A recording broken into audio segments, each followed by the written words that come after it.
ya manemi ni bana ke jemu ko jile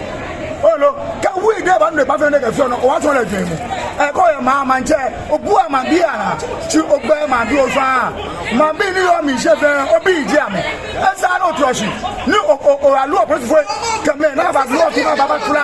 ntoge ma bi o ni won to dry ga e ni bi ke fo bi fe na ga won to o dry ga lo ga ngba to dry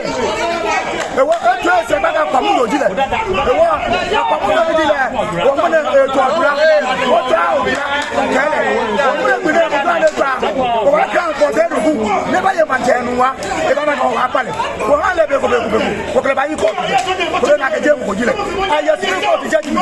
ha te appeal ha te review how we o ba no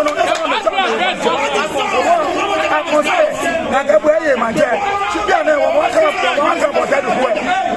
ko de ko ba ye nu wa Mantse no chela nu wa Mantse don ko ka chela Mantse e bo ko chela Mantse ba no a ke duro ji le ko pro mo sta de ye e ke sanu wa be e ke sanu wa e bi e fi de ma tu me ni ta tu e ko ma de ya me ni tu e ma ma me wo je se e fe mi be de wo ya me e sa ma fe de ka gbe